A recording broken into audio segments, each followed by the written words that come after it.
Tetapi dilarang oleh suaminya. Suaminya bilang, bikin apa kamu ke gereja? Besok saja kan tanggal 25 kan kamu ke gereja. Bikin apa tanggal 24 kamu ke gereja? Tetapi sang istri benar-benar dia merasa perlu ke gereja. Kenapa? Karena dia tahu bahwa itu malam Natal. Ya kan?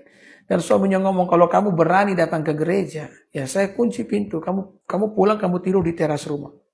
Sudah tahulah di Eropa ini, jadi ini cerita datang dari Eropa. Eropa kalau bulan Desember begitu turun salju loh saudara. Jadi kalau tidur di teras rumah itu sangat menyiksa karena dinginnya luar biasa. Tetapi sekalipun diancam seperti itu oleh suaminya, ya dia tetap senyum, dia tidak marah dengan suaminya. Dia meninggalkan teladan, dia berkata, saya mau ke gereja. Karena saya mau beribadah. Maka dia pergi pun beribadah, bersuka cita di gereja. Dan ketika dia pulang ke rumah, apa yang menjadi ancaman daripada suaminya ternyata benar-benar dilakukan oleh suaminya. Suaminya mengunci pintu dan membiarkan istrinya, saudara-saudara, semalaman di luar rumah. Kedinginan luar biasa.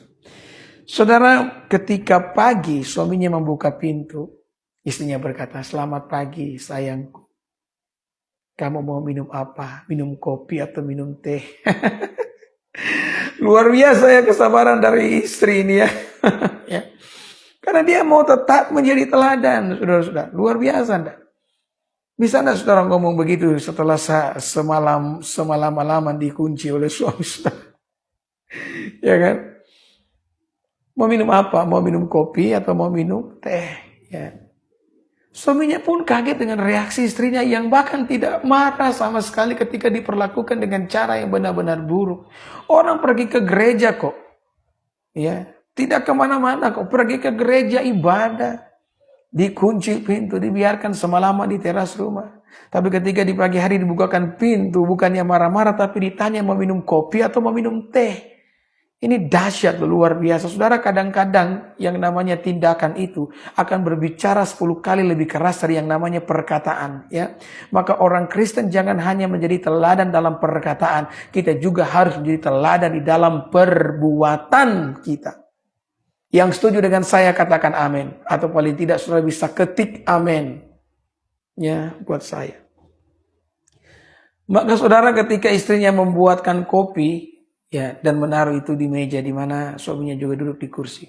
Tiba-tiba suaminya menangis. Suaminya mengatakan, ya, kenapa kamu sebaik itu? Saya sudah memperlakukan kamu dengan cara yang buruk, tapi kamu terus melayani saya dengan cara yang baik. Kenapa kamu seperti itu? Tadi istrinya berkata karena ada kasih Yesus di dalam hatinya. Maka suaminya pun berkata, kalau begitu saya juga mau ikut ke gereja. Ya, suaminya ikut ke gereja, saudara-saudara. Ya. Ketika ikut ke gereja ibadah itu tanggal 25 kan. Di hari itu suaminya mengalami jamahan Tuhan. Dan dia bertobat menyerahkan hidupnya kepada Allah. Dan dia pun menjadi seorang hamba Tuhan.